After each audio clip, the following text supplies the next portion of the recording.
dude, money is power. I feel like self-confidence is just driven by how you feel about yourself internally, not externally, like the way that you look. Mr. Jason Wojo. An ace digitalpreneur, author of The Ads That Sale. 9-figure advertiser and owner of Wojo Media. his famous saying, Everybody's an entrepreneur until the invoice comes. Dude, I can't go into a place where there's a bunch of other dudes moaning. I refuse to set foot in a gym. 25 grand, I'll be honest, man, I could wipe my ass with that. No. Attraction. No one even knows what the that means. Dude, it means I want we're people gonna to clip see. this out. We're gonna clip this out. Like, we know the game. We're actually, like, I don't want to get much into this because I don't want to tell people the secrets of, like, doing this. There's a certain methodology behind why people do.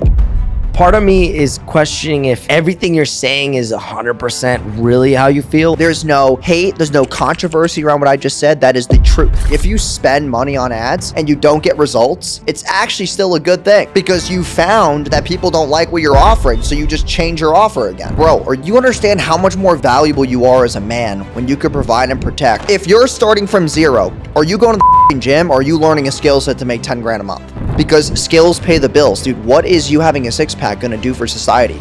You became an entrepreneur to make money and build freedom.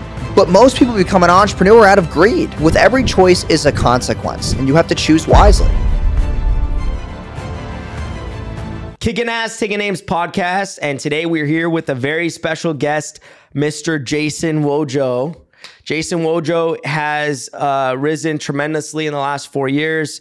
Generated probably off this recent controversy like a year ago, right? It was like 50 plus million views on that one. It was actually 800 million. Yeah, dude, I mean, like on like, that's like including every platform, everything, right? When you guys like did the math. Yeah, it's all the duets and like Reddit and Twitter. Yeah, off of like a video. So he's a master of getting attention, a master of almost like, I don't want to say manipulation, but like emotionally pulling at people's strings, pissing people off.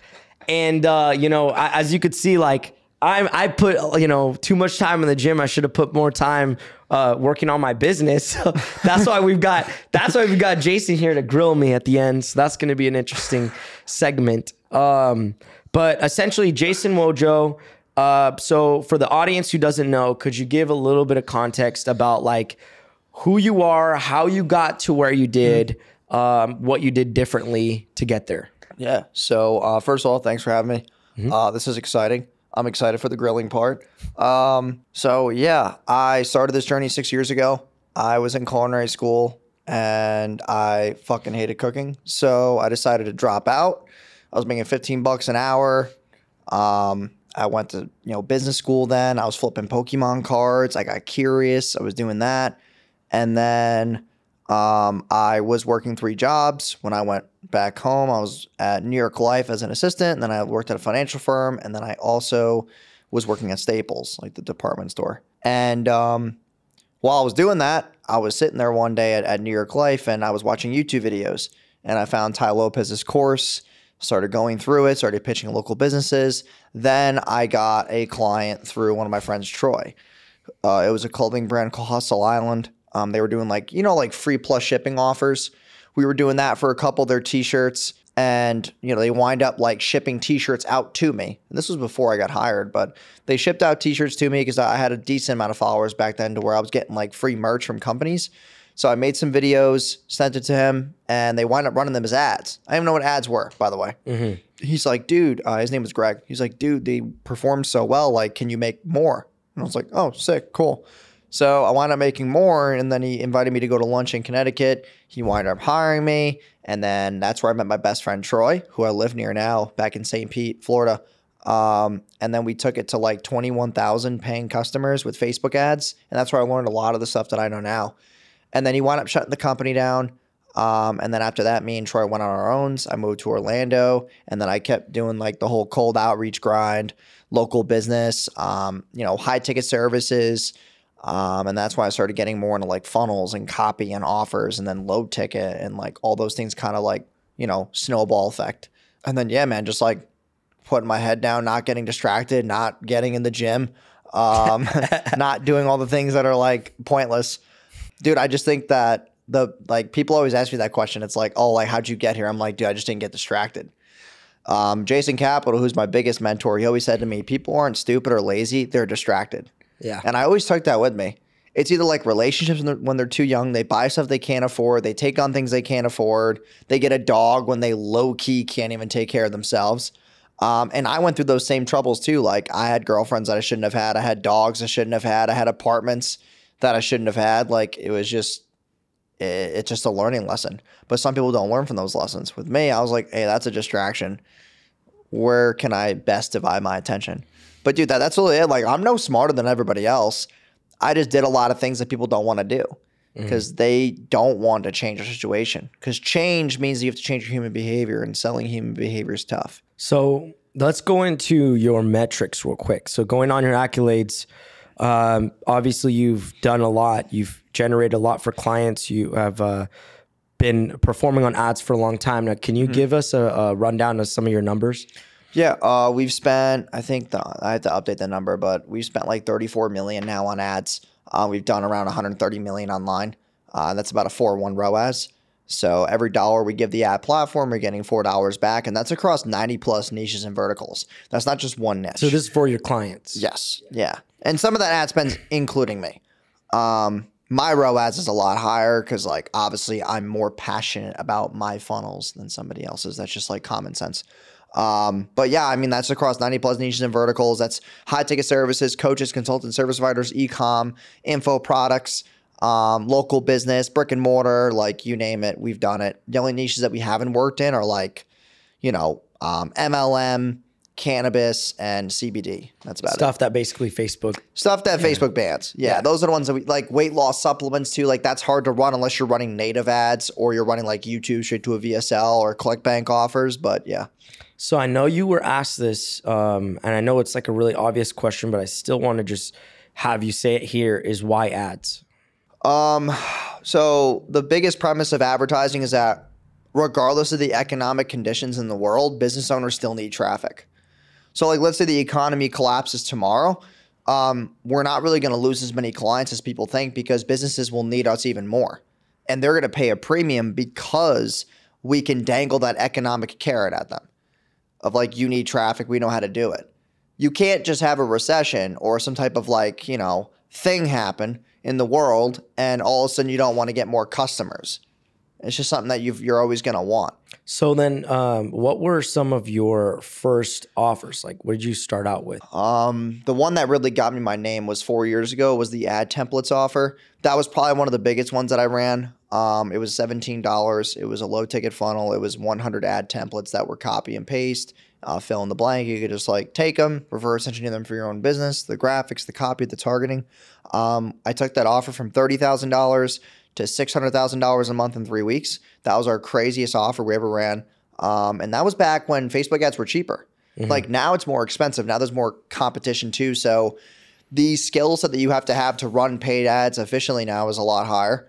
But dude, like that's what got me on the map. A lot of people still know me because of that offer. Yeah. So you're now, you just told me you're 26 right now and you've been running ads for 5 years now. 5.5-ish. 6, yeah. And then I saw an ad that you did, and this is how I know about you because actually, so for context, I went to one of your Scale Your Ads events. And it's funny because I saw another buddy of mine who was there as well. So I was like, okay, this guy's targeting well because we're both like local entrepreneurs in Scottsdale, whatever. Or in your case, maybe we'd be entrepreneurs if we're not at a certain level, right? We'll go into that. But essentially, I want to charge you up for that. But essentially, right? This man really want fucking views. Dude, I mean, here's the thing, dude. I really want to know like about the mindset because I think a lot of stuff you say is like no bullshit. It's just kind of like straight shooting. And I think a lot of the problem is that people just don't want the truth. They don't want the truth. Yeah. Like, I don't think there's anything actually funny. People just want to be coddled. My dad's an immigrant. So like when you say it's like, it's kind of like, yeah, that's standard. But when people are grown up, maybe with like a less abrasive environment, they won't be able to handle it as well. Or if they don't train themselves. Oh yeah. I've had people go back and forth with me for sure. Yeah. And it's just, dude, like mental health and human nature are never going to be solved overnight. But like, if something that I say rubs you the wrong way, it's probably a sign that like it's not a me thing, it's a you thing. You know? Like, I don't think you say anything directly to anybody. I mean, not directly, but like intrinsically, I'm saying shit that's like, It does ruffle feathers. I've always been similar to you in that way. I just have been more careful about when I say it now because I like to say it when I could back it up. And right now at this point, like I've done a lot of work on myself. That was a lot of the stuff that I like could back up. Let's say like, for example, direct opposite of what you were saying, like the financial, I went complete growing up, small kid, whatever, just was like tired of being bullied. I went straight in martial arts, wrestling, kickboxing. yeah, see, I didn't do that. I was like, yo, why am I going to defend myself with my hands? I'll just get rich and get a bodyguard. See, that was the thing with me. Like, what's the point? But the thing is that now that you say, okay, so I can steal, like you said, I could steal your girl. I have more money than you, right? I mean, let's be real here. But here's the thing, dude, it's so true though. What happens to the dudes that have more money than you, or the dudes that are at the same level in you, but also are in way better shape, whatever, X, Y, Z. They just don't have the haircut. That's the problem. The haircut's everything. So they just get the haircut and then... They just get the haircut and then, dude, also like my name is just very catchy. So let's go into that. So before we get off of topic, so when we started, like when I discovered and was like going to your event, I wanted to learn ads, I want to scale. Did you like the event, by the way? I did. Like I think that the only thing that would have stopped me personally from jumping in right away was that my current focus, everything, like I've maxed out cards on just podcasts, travel, like going to Miami. I was just in there, like just doing all that stuff. On top of that, my offer related to it. I knew there was so many things in this that I had to take care of first that I was like, if I don't even get that down, like it's kind of like inefficient spending. I need to stack all of my content. Like I need to stack all of my funnels, like to be in that position. Also, we're gonna get into that later. Yeah, and I think that's just bullshit. That's where the roast is going to come in. Yeah. That's going to come in with the roast because I want this because I know it'll generate a response out of you, which is what you're good at for getting out of people. Yeah. So it's okay if we have that dynamic. But before we get too far into that, I want to get also just a little bit more into the story behind your specific structure. Mm-hmm. And how you started to coach clients. So could you tell me a story of like the coaching side, getting into helping others, just like what you've started to notice about all of these businesses? Now, that's a really good question. Okay. So first things first is like, dude, I've coached probably 1,300 people, which is cool. Like coaching's a cool thing. You get to see people intrinsically grow and you get to see your value like really kind of flourish. Here's the problem though. Is that after coaching so many people, dude, no one wants to listen to any of the things that I say. Yeah. So that's the only problem with coaching that like recently we stopped coaching. So like our coaching packages, just like we deleted all of them because I wouldn't be able to go and fly and do things like this or like make more personal brand content and stuff like that. Also connect with bigger names because that's something that I've been doing intrinsically, like privately.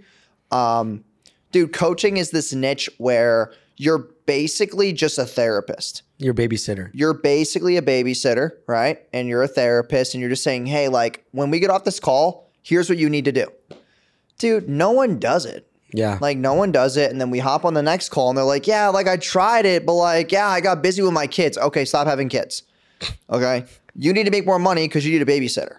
Like, dude, I could go all day with this bullshit. So like, dude, it's just crazy to me. Like the amount of excuses that I've heard doing coaching is just nuts. But dude, like I've had a lot of great students. I've had a lot of great private one-on-one clients that I've worked with that have gotten awesome results and like it's exciting. But here's the thing though, is that with the world changing the way that it is, it's hard to really teach behavioral change. And it actually, when you're coaching at the scale that I was, it actually causes more stress to the coach. Because I'm sitting there going, dude, it's kind of like free lead magnet. Did you guys ever get a free lead magnet? Like you guys ever opt in for some free PDF from somebody? Yeah. I guarantee you none of you guys opened it.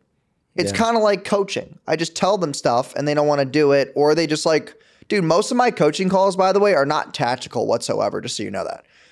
Every time I want to do anything tactical, they'll just change the convo. They're like, yeah, so like my girlfriend cheated on me last week. I'm like, whoa, that was a tongue twister.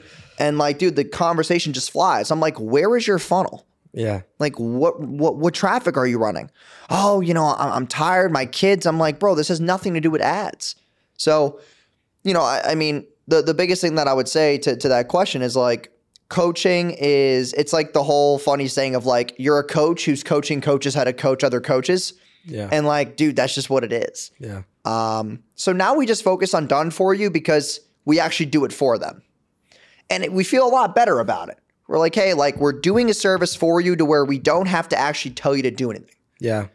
Do you prefer that because you can control all the variables? Yeah. Also, if I do coaching and I'm like, hey, go do that funnel, dude, there's so much friction that happens with that. Yeah. Because then I'm telling them to go do work, and to sell work is hard. Yeah. Like, dude, people don't even want to get out of bed in the morning. Meanwhile, build a funnel. Well, there's only 2 guys that I personally would purchase coaching from that I've like, because I've interviewed multiple coaches, and it's no offense to other coaches, just like for me resonating.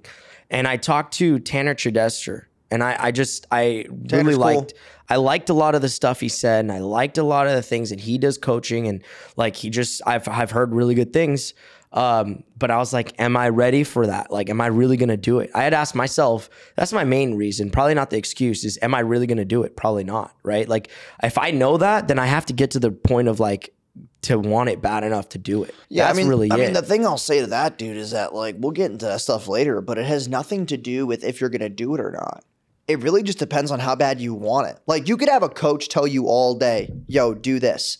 Or if you make this funnel, you'll make more money.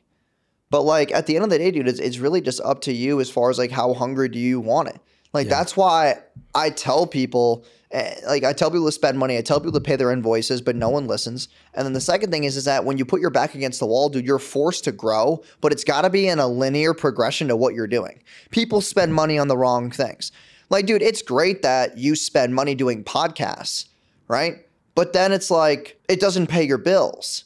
It takes you longer because there's no... it only gets a small percentage back, right? Because there's this skill gap of like, how do I get to the ideal audience? How do I build value in the marketplace while not holding a knife to my throat for a podcast? Yeah. That's why I told you at the event, dude, you have to run an offer that has to do with how to grow a podcast, and you'll make more money, because then what you can do is you can just literally say to people, yo, come rent this studio. You can film your podcast here. You take an affiliate cut, and then you do the content for them, and then you post it for them. You grow it for them. You find guests for them. Like, dude, for example, Devin Rodriguez, he does podcast outreach. Yeah. Dude, I paid him $25,000 to do it. How many podcasts is he going to put you on? 20. I paid 25 grand for that. And like, that's wild, dude. It's not though, because for A-level entrepreneurs, dude, 25 grand, I'll be honest, man, I could wipe my ass with that. I just don't care. Dude, you know what's crazy though? Is that I've already like connected with so many people.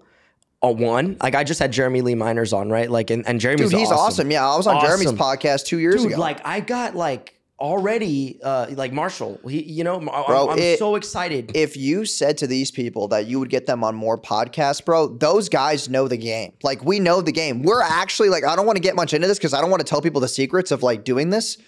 I'd rather keep that shit to myself. Yeah. But like there's a certain methodology behind why people do podcasts. Yeah. And I tell all my friends this shit and they don't want to listen. Dude, it's even what's even crazier is that I'm going to say, you're saying this and I'm going to post this and literally so many people are not going to see it. And even a smaller percentage are not going to do it. Yeah, dude, like even small stuff though. Like what if you like, okay, let's say I'm coming here. Dude, you could have sold me something. You could have been like, yo, I'll get a car to pick you up and take you to your hotel. And I'll get you dinner, $4.97 or something like that. I would have paid. There's money to be made in just doing shit for other people. Like you got to think about things that cater to the person. Like I've been on podcasts where drivers have picked me up. Like the host will send a driver, they'll come, and then they actually charged you for that? No. Yeah. But then they try to sell me something when I'm in the like actually at the podcast. Yeah. The thing with me in podcasts is I don't sell anything.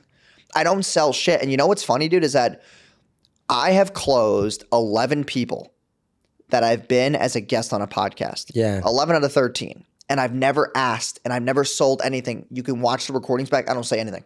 Well, okay. So as soon as we're done with the pod, they're like, yo, run my low ticket funnel for me. And I'm like, okay, it's 10 grand a month. And they're like, okay. And then they run to accounting and they're like, wire him. And that's literally what has been happening. Yeah, no, I believe it because here's the thing. When I went to your actual event, and it's funny because there's people who commented on your videos, like the Penguins video and the other videos, and they said this guy. It's funny. There was actually a comment I saw that was hilarious. It said, this guy is so fake. You can tell because his audience is not even reacting. It's like they're paid actors. And he keeps renting out these rooms in these hotels, X, Y, and Z. And I was like, dude, me and another guy were both there taking notes, right? Like someone who's respectable and doesn't waste their time was there taking notes. And we're random people. Like, we're not paid audience actors, but people thought we were. It's like people think everything is an act. Oh, of course they do. But like, this is the real way that I feel about these topics, about these conversations. Like, I just say whatever the hell I want. Yeah. It's just like, dude, these things are real. And the whole podcast world is something that I've dove into a lot more. Like, dude, I don't have a big podcast, right? And I don't get a lot of plays, maybe like 9,000 a month. I don't know if that's a lot, but like, that's not a lot to me. Dude, you probably get way more views than I do. I just strategically do it in a way that makes the most sense though. Like, I'll go on pods where if I do a partner post on IG, I'll probably get an extra 20,000, 30,000 views, and I get a free trip out of it. And it's just fun, dude. Like, I just think that people are missing out on it because they don't want to go on camera and speak their truth, or they actually are just full of shit. Well, the one thing about ROAS and doing video ads that I think is probably obvious, you can't replace. What I tell people, you can't replace me. You can't replace personality. I've seen guys do ads and they're like, hey, chiropractors, we're going to help you get 6 new clients. And I watch these videos. I'm like, dude, you sound so boring right now. I don't care nobody actually, unless they really are desperately in need, is actually going to respond to that. Yeah, and people don't really understand that stuff about being on video. I could be on there, like, if I really want to, like, ruffle, like, I know how to. If I really want to, like, get attention, like, I know I'm like, dude, I'll triple his ROAS by being on the camera. So you know what's crazy is that, like, the whole ruffling feathers thing is something that, like, I obviously did with the gym video, but, like, people thought that it was going to backfire on me. Like, oh, like, that video is going to backfire. Yeah. I'm like, dude, if anything, it got me more plays. It also got me way more connections from people who were at the top who understood what I was doing the whole time. Like, the people who hate are the ones on the bottom. You know what else? It always is. Someone said on one of the or the video that they did, the other video that got 5 million, not Penguins, the other guy, Poncho, whatever the hell. Yeah, Poncho. He said that. So he said that you lost 3,000 subscribers or followers right after that video, and you were like trending negative. I'm like, but you just did a video that got 5 million, so he's kind of using that same formula for himself. Yeah, I didn't lose 3,000 subs. I gained 3,000. I went from like 3,000 subs to 6,000 within a week. Yeah. All those videos compiled. So the funny thing about that video with Poncho is that, like, dude, that guy had a cardboard cutout of John Cena in the background. I'm going to be honest, bro. There is no shot that I'm a man and I have a cardboard cutout of another dude behind me in the dark in my room. That is just, okay, that's just so sus. Okay. So, well, I just have a question about the main topic here, which is the gym. Okay. Why do you, okay. So for people who don't know, you said, if you go to the gym and you don't make at least 10,000 a month, you're wasting your time. And you know what's funny? My dad would probably agree with you because he'd be like, bro, a lot of people agree with me, but no one wants to say this shit out loud. Okay. But what did you mean when you said that? And maybe rephrase it because I don't want to say it wrong. Okay. So the whole premise of this video, dude, is that a lot of guys go to the gym and they complain about the shit outside of the gym. And they go to the gym to get relief from the things outside. They're like, oh, I need to get more focused. It's a good stress reliever. It helps you with my day. Dude, you're still fucking broke. Yeah. Like, what is this thing helping you do? And people are like, well,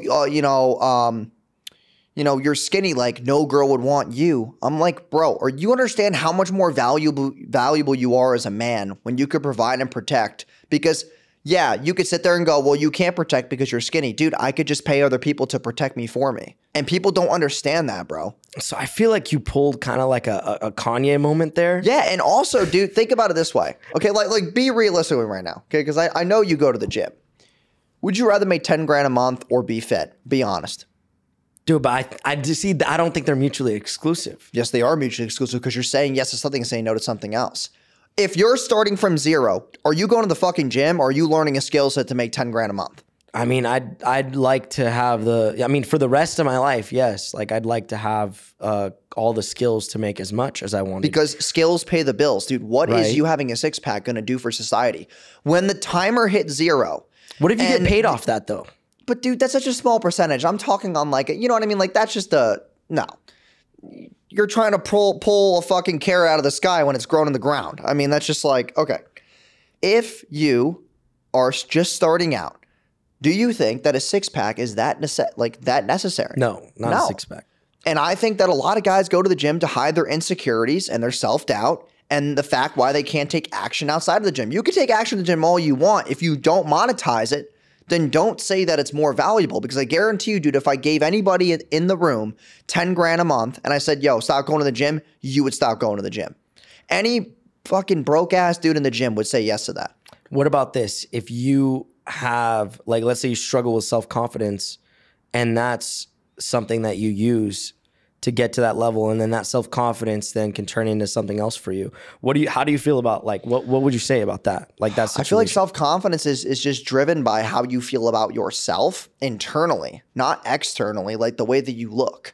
Yeah. Dude, I'm happy with who I am. I'm fucking excited about the things that we're doing. I'm excited about the things that I know and the people that I know. And like those things have nothing to do with going to the gym. Yeah. Like I'm happy about relationships and like having skill sets that allow other people to benefit off me too. Like I'm trying to change the world. Like, dude, what I was trying to say before is that let's say the economy goes to shit. Okay. Let's say we go into a world war. Let's say some shit goes down. Who the fuck's going to help? The guy who goes to the gym or the guy who has more money and power? Dude, money is power. That's fucking bullshit. Don't try to tell me otherwise. You know what I'm saying? Like, if we were to put people in a line and be like, yeah, like, we're going to let all these guys fight. They're all broke. They don't have the mindset to go out and fight for their own. They just have the mindset to lift a piece of metal. Yeah, but part of me is questioning if everything you're saying is 100% really how you feel, or 99% and 1% is like, I want to get more views. I mean, dude, I don't go to the gym though. So it's not about me getting views. I refuse to step foot in a gym. Like, dude, I've never refuse to step foot in a gym. Dude, I can't go into a place where there's a bunch of other dudes moaning. I just can't do it. I just don't see it in the same. Dude, I've been in 3 gyms before. I went to a Lifetime. I've been to a Gold's Gym, and I went to, what's that other shit? What's the other one? Oh, dude where the basketball hoop is inside. Dude, this is gonna be my editors are gonna have a field day with this cut. What's the other gym? There's Lifetime, Gold Gym, and then the one that has a basketball gym inside of it. Most of them. LA Fitness. LA Fitness. Dude, I've went in there, paid the $800 for personal training. I've done it. And the first session, the guy's like, yeah, like, go do curls up against the wall or go do this. And I'm like, dude, what the fuck am I doing in here? Like, dude, why? Why am I doing this to myself? Yeah. I want to go home and I want to, like, go be a better man. Okay, so what about like, I mean, I don't want to go so far into this because we could go down this rabbit hole. But if you were to just say like, okay, I want to do calisthenics at home, you know, push up, pull up, whatever. You know what? I would condone that if you do it in a manner where like you're still building path and purpose outside of doing those things. Yeah. Like, dude, you're wasting so much time every morning going. You have to get up early. You decide to go, which is a 30-minute mind fuck into even getting yourself to get up and go. Then what else do you have to do? You have to go get your shake thing ready, your protein shake. That's also sus doing this. And then you got to go. Like what else do you have to do? You got to go buy the right gym wear. Guys use the muscle shirts. Then you got to get in your car. You got to drive. You got to go into the gym. You got to stretch. You got to, like, dude, you're wasting 2 hours. So you'll never just build like a home gym or something and just work out in the morning before? I mean, the only thing that I would do when I get a little bit older, when I'm done building the empire to where I want it to be, is I would just have someone come to my house and I would just do personal training to keep myself healthy. Dude, I'm 26. I'm not going to die anytime soon. Yeah. So it's like, dude, I got my whole life ahead of me. If you were successful, right, and you had people around you that valued you as a leader and you had a nice wife, good family, good ethics and morals, go to the gym all you want, but don't leverage that so high in the air before you achieve those other things. That's honestly where most of the argument's coming from. Mm-hmm. Like, guys have nothing else going for them except the gym, and they validate it because it's a distraction. I talked about it before. It's all a distraction. from you going all in on the things that you know you need to go all in on. Okay, so let's go into that actually. What do you feel? Okay, let me rephrase this. What do you see as like some of the biggest pet peeves that you have right now with a lot of the coaching clients, the people you work with, these guys that they see you as like, okay, Wojo's on this level and I'm on this level. I want to get up to that level financially or whatever, right? Yeah. So biggest pet peeves, number one is everybody thinks that what I did was overnight. I hate that. They're like, oh, I just want fast results. Like, why? Like, how'd you get here? Why am I taking so long? Dude, not everybody can make the same choices. With every choice is a consequence, and you have to choose wisely. Like, dude, people don't realize that too. Everything that you decide to do changes your path in some shape or form. So don't look at me as this overexpression of what you should be achieving. That's the first thing. It's just instant gratification, anger is what I call it. It's this anger around not getting fast results. The second thing is people say one thing and mean another. And it just really stuns me how people can sit there and validate their own decisions when they know they're lying to themselves. Those are the two biggest pet peeves by far. And that has, dude, there's no hate. There's no controversy around what I just said. That is the truth. People say one thing and mean another. Yes, I know I need this in my business. Yes, I know I need to run ads, but then they don't do it. They go home and they bullshit on Netflix, or they go home and they try to do it themselves because it's free and there's no obligation. There's no risk. And then three, dude, is the whole entrepreneurship angle. Like, you became an entrepreneur to make money and build freedom. But most people become an entrepreneur out of greed. Like, they don't want to help nobody. They don't want to keep anybody's word. And it's like, dude, the real people out there, we all did the shit that we said we were going to do, but you don't want to do it because it causes friction and it makes you have to change. And people don't want to welcome the change. Like, entrepreneurship has been put on this pedestal where, dude, it's the greatest thing ever. You know, forget your job, you know, like you could make 10K a month, all that stuff. Dude, it is hard. The expectation is just so high for people. And that's what also ruins people. And that's why mental health is such a problem in the world today, because people set these very high relationships, business and money and all this. And then it's like a loss. And then they're shot down forever. Like, dude, the game's not meant for everybody. So those are my biggest three pet peeves by far, dude. So what do you think right now is, like, I want to go into, all right, so you're at 26 years old. Mm-hmm. Do you think that part of what a lot of people are feeling is, and honestly, like, do you really think that people might be just envious or jealous that you might be one of those people who's just very, like, success, it comes quick, you're good at things, you're naturally, you know? It wasn't quick, though. It was 5.5 years. People go to school for 4. And, you know, like, they might go to school for 4 years and then they're a accountant and they're making $120,000 a year. Yeah, but there's people who are failing for like 10 years. Oh, because they're just making the wrong choices. And they run from the confrontation. Like, dude, you can have a job and be an entrepreneur and blame this thing for not going well. You could make $4,000 a month here and make $1,000 a month here, and you all of a sudden are like, this shit ain't working. Yeah, because you're spending 9 hours of your day making $4,000 a month. No wonder why the thing's not working, because you're fucking exhausted. That's why it doesn't work. So, like, it's all about decision making. Also, your network, man. Like, the thing that really catapulted me from, you know, doing 7 figures to 8 figures is just like, dude, my network of people that I know. Being able to use my cell phone and just be able to be like, hey, like, I can get myself out of a situation, or if I need help, I have somebody who can help me. Those things are the fast track. But people don't want to pay for the access, dude. They don't want to provide value to the marketplace to get access. That's the other issue. Yeah. Also, I hate to be that person, but like, entrepreneurship, some people become an entrepreneur, they have no skills. They're just selling pixie dust and they're lying to people. So the way that you know someone's successful is if they're actually doing shit, because there's no way that I could run my business for 6 years and no one sits there at all and questions my abilities. Mm-hmm. But people might be an entrepreneur for years and years and years and no one buys from them. It's because they suck at what they do. Yeah. There's no value. You can't charge X price because the marketplace doesn't see you there. It sees you down here. So let's go into some advice for the audience, right? So I want to go into, like, you're known for your ability to run ads.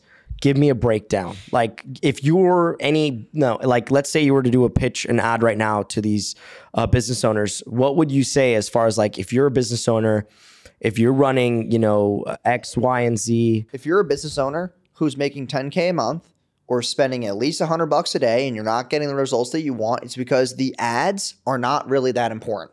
I know that's kind of like weird because that's what I sell.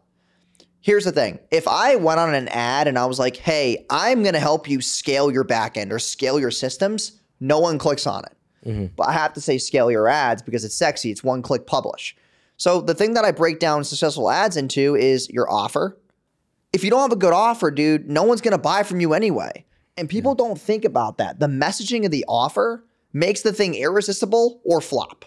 The second thing is your landing pages, your nurtures. Like, where are you sending people to? What forms are they filling out? How are you contacting the lead? Who's calling them? What's the script?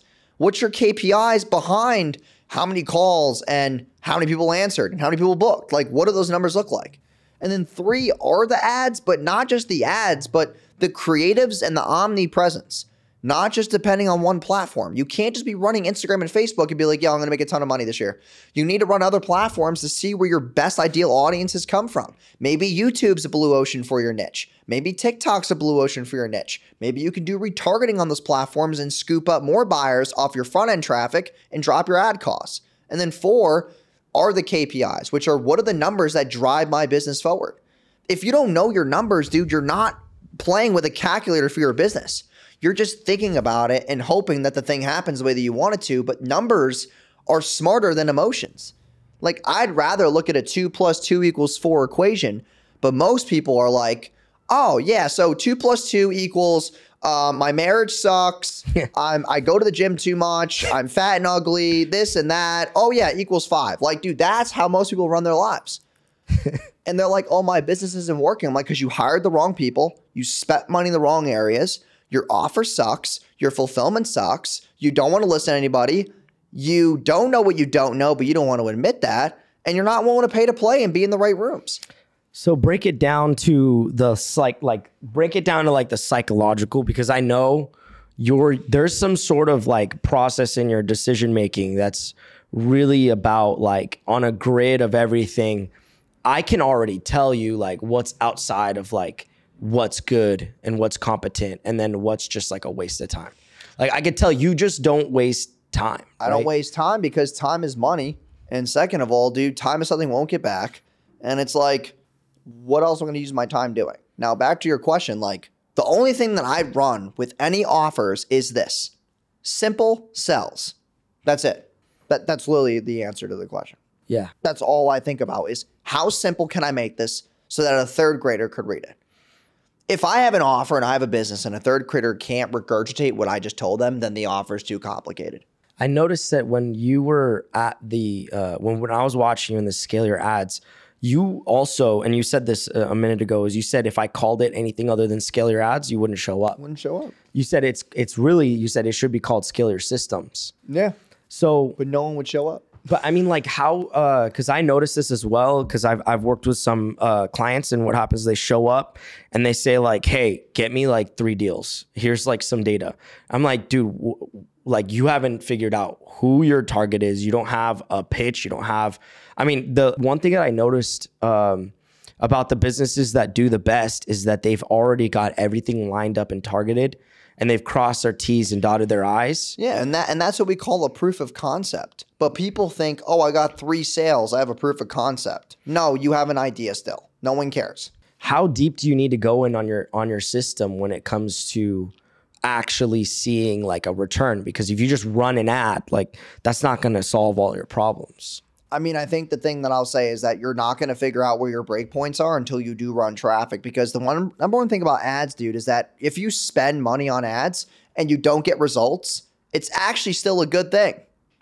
Because you found that people don't like what you're offering, so you just change your offer again. You're looking at ads to the cold traffic market to find new answers. People don't look at it that way because what do they think? I'm spending money, ain't working. This is stupid. Ads don't work. No, you don't work. Your mind's all over the place. You're scatterbrained. Dude, I run ads to get solutions faster. I run an offer. Does the marketplace like it? It's not about what I think, dude. People run ads. They're like, oh yeah, people are going to love this. Like, dude, you're not your own customer. Yeah. I want the market to tell me what's going to work. So I'm like, okay, let's run this ad. Let's see what the market says. If the market says no, then it's a fucking no. It's not a, yeah, but like maybe they're not clicking on it because it's the wrong audience. Dude, it doesn't matter. The audience is like fucking 2% of the game. It doesn't matter. If I run a broad ad and I still can't connect with an ideal audience, no one cares. What do you see do you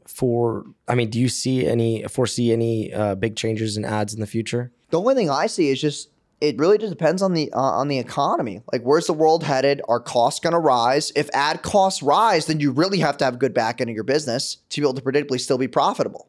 Your back end's got to be stronger. You have to have better A+ players in your business. You got to get better systems. You have to have better culture, better environment, like better R&D. Ads won't solve everything. So running paid ads in an inflated market exposes people's businesses. That's why a lot of people can't run ads, because they don't have a business. They have a side hustle. Yeah. So you're a proponent of increased competition. Not just that, but exposing people who are real and who are not. Yeah. Like, dude, it's funny, dude, because we spend so much money on ads. People are like, oh, you spend that much money on ads because, you know, you're just selling $27 low ticket things and $10 this. And I'm like, dude, how do I get people to buy it though? If I'm that bad, why are you buying it? And also, you can't spend that much on ads unless you have a good business. Yeah. Unless you have a good sales team and you have good nurture, you have a good ecosystem, you have good reviews, you have all these things, dude. Like, this is just part of being in the online space. So the other side of the coin is that it doesn't always have to be online.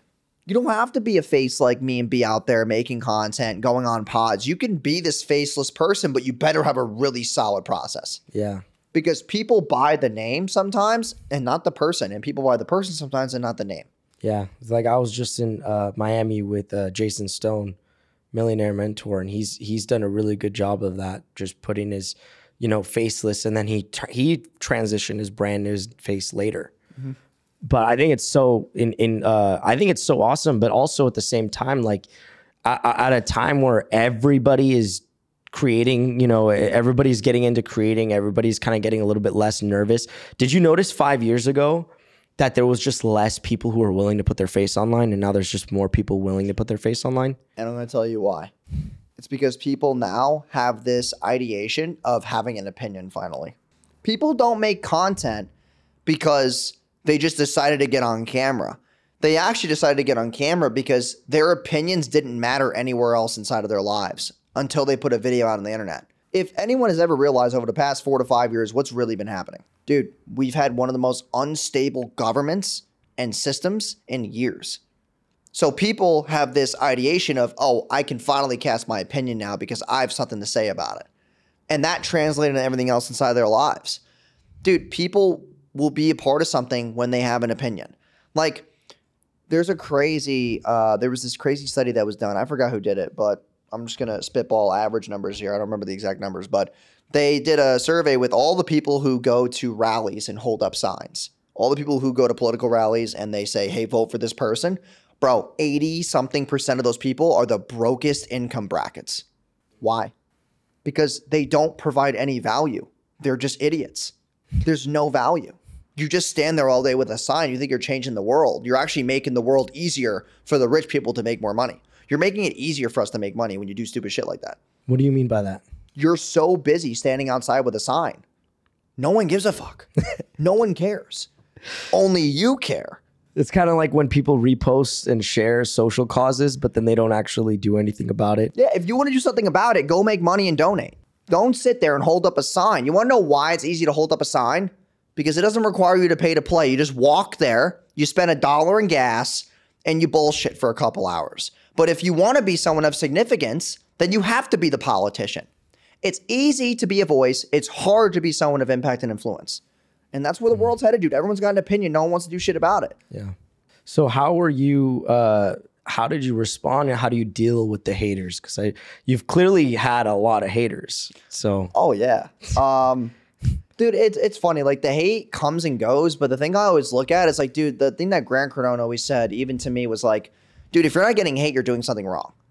Like, if you don't have people like saying shit in your comment section, it means that you're not doing enough. Like, you're not spending enough money on ads. You're not posting enough content. You're not doing enough. You need to do more.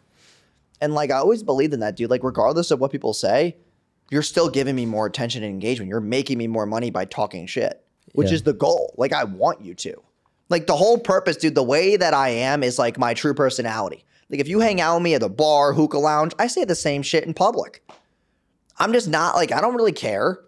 Say something to me. Yeah. Like, it doesn't matter to me. Also, that's my, like, when I say that's my goal, it's not because I'm trying to attract the wrong business owners and the wrong people. But if you decide to have a big voice and you have a lot of attention, you're going to have two sides regardless of what you do. If I get love or hate, it's still 50-50. Sometimes it's 70-30. Sometimes it's 20-80. It just depends on the topic.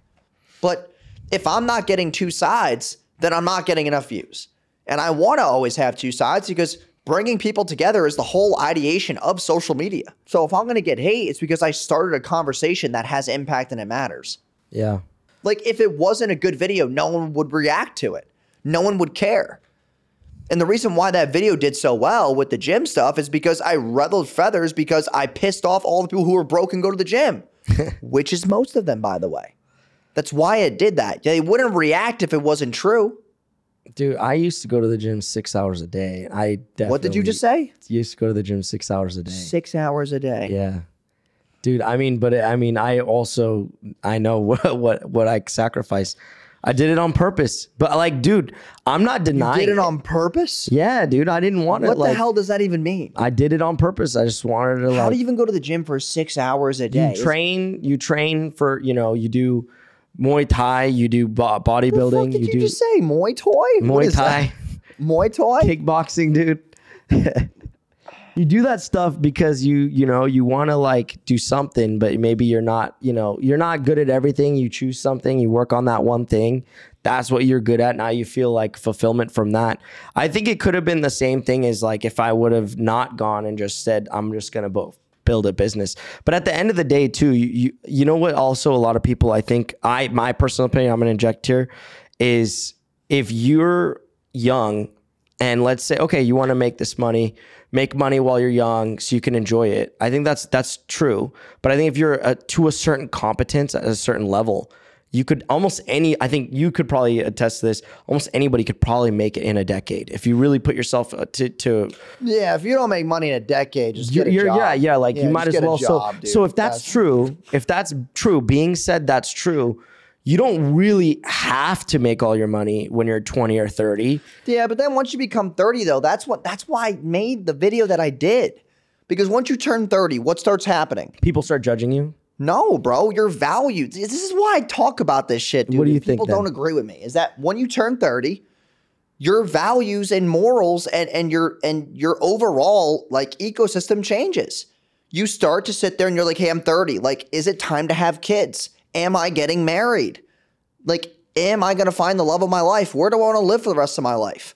Like, where do I want to travel, dude? Like, those things come into your head. And that's why I tell people, dude, fuck the gym. Go all hard during your 20s so that you have this abundance and actual frameworks that you can provide for a family and have a good fucking upbringing for your kids and like do things that are of value. At 30, you're still going to have energy. Like, I'd rather go hard for 10 years and be like, all right, cool. Like, I'm good. Now I can go to the gym.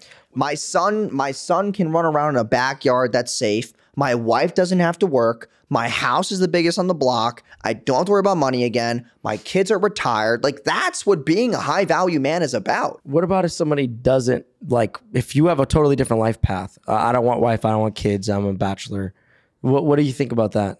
Then I think, dude, all hats off to them what they want, but that requires a lot of self-confidence to go out on their own and just be alone all the day, all the time. Like, some people don't want to be married. Yeah. Or, dude, like, here's the thing, like, it's to each their own. Maybe they just have a really good friend group.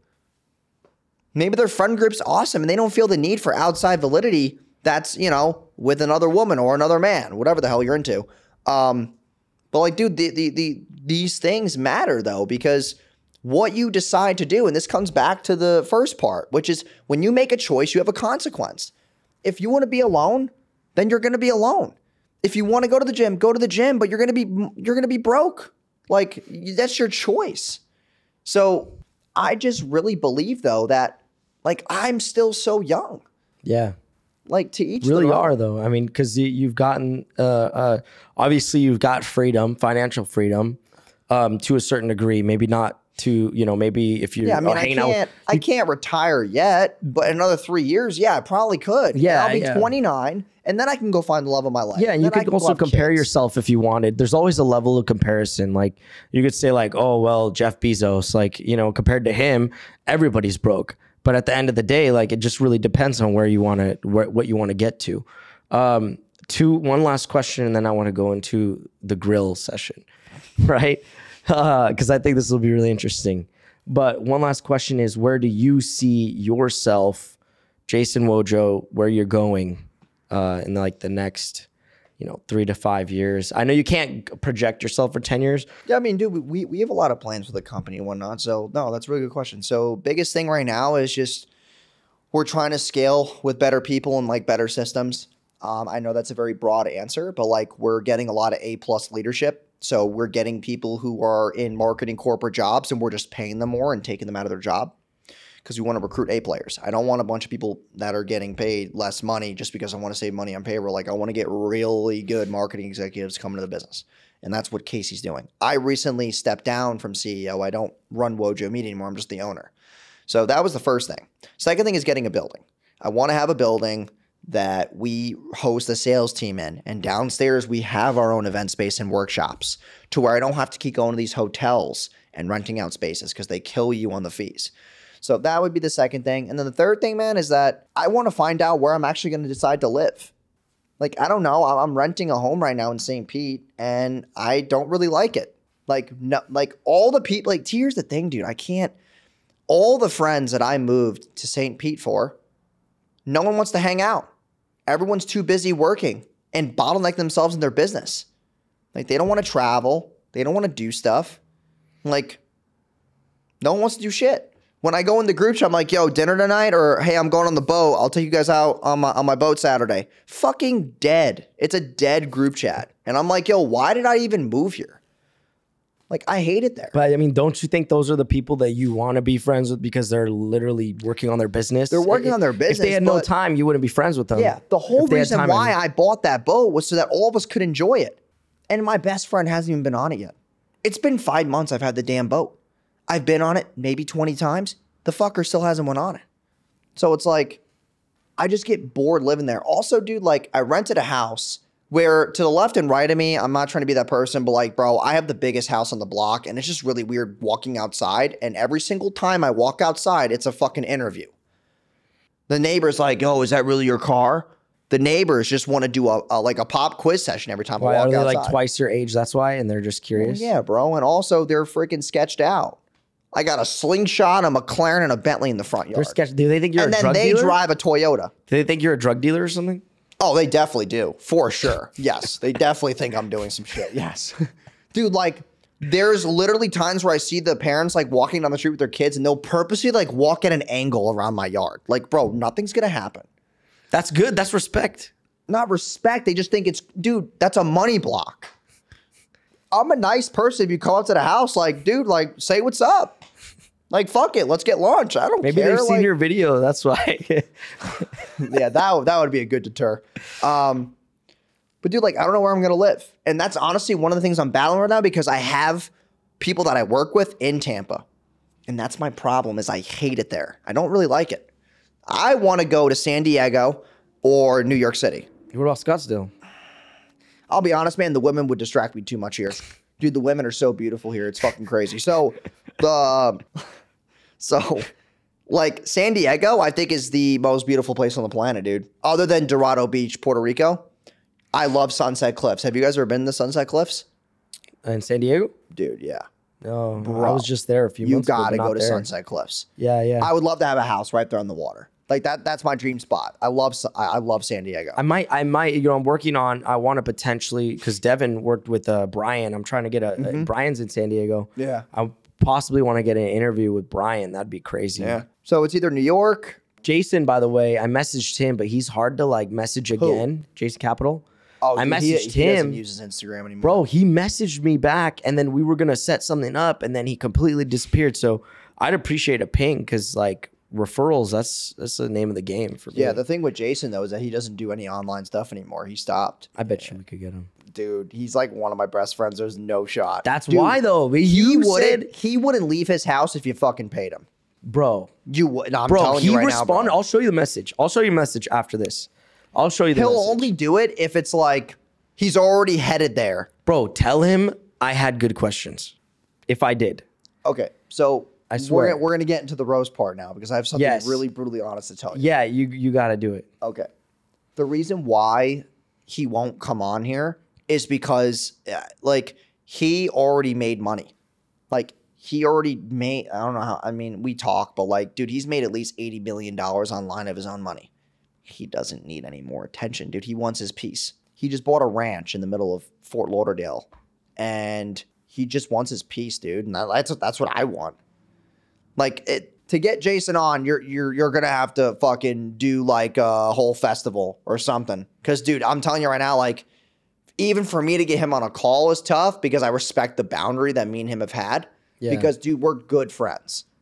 But like, I don't push anything. Like, if I go to Puerto Rico, I'm not like, yo, man, can I use your condo? I don't do that because that's just like, that's a boundary that I won't cross, right? Like, I'll ask him about places in the area to go to eat, but I'm not gonna be like, yo, I'm staying there. Like, you just like swim me your condo, even though it's $3,300 a day to rent his condo. Like, I'm not gonna do that because we're friends. So it's like, it's just not worth his time to do it. Like, he's making more money now being behind the scenes running VSLs than what he was being on video. Yeah. He's making more now Yeah. because he's able to just have like peace and quiet. That's the thing I see with a lot of like my mentors and stuff is that dude just want to be left alone. My other mentor, Greg Berry, who we did Hustle Island with, dude, he doesn't even go online. He doesn't even have a fucking iPhone anymore. He stopped. For me to get in touch with Greg, I got to text his wife because Greg doesn't have a cell phone anymore. He's like, dude, I hate the online world. I hate people. I just want to be left in my house with my 4 kids, and I don't want to talk to nobody. You think it's because that they believe that there's just some bad stuff that's going to happen in the U.S. in the next few years? I mean, for Greg, he just doesn't like people. He just thinks they're draining and exhausting, and they just push all their insecurities onto the people just to deflect, and he just gets tired of it. I interviewed some doctors last week or a week before, and they were like, dude, the U.S. is screwed. Like, they were Oh, yeah, bro. all Mental health is all over the statistically- place. Yeah. Not just that, like they were saying there's going to be a shortage of doctors in the next like because 5-10 because years. online entrepreneurship, dude. Well, because the doctors don't. No. It's all like related to governmental stuff, like governmental pressure, insurance fraud. The government doesn't want to pay, like all this other stuff. Like there's so many things that people don't talk Dude, about. That's why I say though, like you gotta make it is your duty to make more money. Yeah. Because let's say healthcare goes up. If you're broke, man, you're fucked. Well, what happens if there's literally 100,000 people that are sick and there's only like 1,000 doctors that are available in a certain, like it's just going to be supply and demand. Then here's the thing though. What happens with supply and demand? The price goes up. Prices go up. Who's going to be able to get the doctor? The person who has the money. Bingo. That's the whole point. So like, I think it goes back to, and it ties back to a lot of things that you preach about. Like you say stuff, like you had a quote that went viral, like everybody's an entrepreneur until the invoice hits. Bro, or whatever. The most truest shit on the planet. Simple, but the truest true. shit. So like, and it's facts, but like now I want to know last piece, and then I want to do wrapping up advice. For my advice, you could go, you could absolutely roast me. Don't have to hold back. Also, if you decided you wanted to word it in a way that wasn't so direct, or whatever. No, dude, but go ahead. I know my boundaries. I think you've seen some of the stuff. What question do you have for me? I want to know this thing, right? Like roast this here. Because this is what needs. I don't need to roast this. This is not the problem, bro. But like that's what I'm saying. So then, yeah, like this, I'm an extension. Okay, so when people ask me this, you're the attention guy. You grow. Yeah, you're know how to looking grow. at the idea. The idea doesn't mean shit unless Yeah. the person behind it executes. Like the podcast is great. You got me on. You're doing something good, right? There's nothing wrong with it, but you could monetize it other ways. Yeah. Through showing other people how you did it. Number 1. 2 is sponsorships. 3 is run events. Yeah. Like with podcast owners. Like, it's a very small niche, but they'll pay a lot of money for it. I run a podcast. I don't give a shit about it. I still spend 25 grand on getting on more podcasts. You understand that there is abundance in a market out there for this. The other side of the coin is like, what do you even want? Like, what is the whole point of the pod? You know what I originally started, I swear, was because I just watched Brad Lee But dude, that's the killer of comparison. Bro, no, not even comparing. I just knew that he was not like, and he said this on an episode. He said, I never have planned content. He's like, I never thought of that concept. Like he started doing this way back in the day. But the podcast lets you get content when you don't even want to plan it. But he doesn't care. He just does it. You know what I'm saying? And he knows that there's a value to it. That's why he does it. And you want to know why? Because he's not distracted. I think that when you don't have a business in the back end, you're using this thing as a distraction. Like you need to focus on what does my business do and what service do I provide and what is my value to the marketplace. So then this thing comes second. Yeah. Like, dude, regardless of what you decide to do, I just think that after talking to you a couple of times, you're just too distracted. Way too distracted. And you need to just focus on one fucking thing. What is the one thing you do really well with the least amount of effort that makes the most amount of money? What is the one thing that you do? Probably run outreach systems. Okay. So go build a business around that and then go. Like, well, dude, now I'm doing this though. Now I'm doing media. Dude, like, see, you just said this exact thing. But that's what now I'm doing outreach being attraction marketing. No. Attraction. No one even knows what the fuck that means. Dude, it means I want people to see. We're gonna clip this out. We're gonna use this. Right. You just said to me that you have a business that does cold outreach. Yeah. Go do that for other people and go get clients with the fucking thing you know how to do. I just have more interest in this. This is not gonna solve it. You're not fucking Joe Rogan. Yeah. You need to have a real business. Dude, when the economy collapses, no one's gonna give a fuck about a podcast. No one cares. I hate to be that person, but no one cares. That's a roast. There you go. Bro, I'm just like, dude, you need to take it. You're using this as your traffic source. This is good though. I'm not hating on it, dude. You're getting it twisted. Don't take my criticism as a one-way train. You use this as traffic to then do the thing that you're good at. Yeah, and run the offer, which is the goal. Bro, the offer should be this. Simple sells. The offer should be, yo, you got on my podcast. I have a network of 800 people in a WhatsApp group, and I can just get you on theirs. Give me 20 grand for 6 weeks. You want to get on more pods? That's my offer. You don't want to sell it, though, because it's fucking simple. And you think that simple doesn't sell, and it's got to be this complex bullshit that no one gives a fuck about. They don't understand it, bro. Confused people don't buy. Yeah. It should be that simple of an offer. You pay me $20K. You come here. I'll fly you in. I'll use some of the $20K to fly you in, get you one night at a hotel. Okay, cool. Minus $600. Now you're at $19,400. Now you go on Guestio and pitch them to other podcasts, get them on 20 of them, which will probably cost you maybe 10 grand of it. You pocket the other piece of it, and you get them on a monthly retainer to come here and film content. And that's what the fuck you should do. Yeah, and Devin's doing that same thing.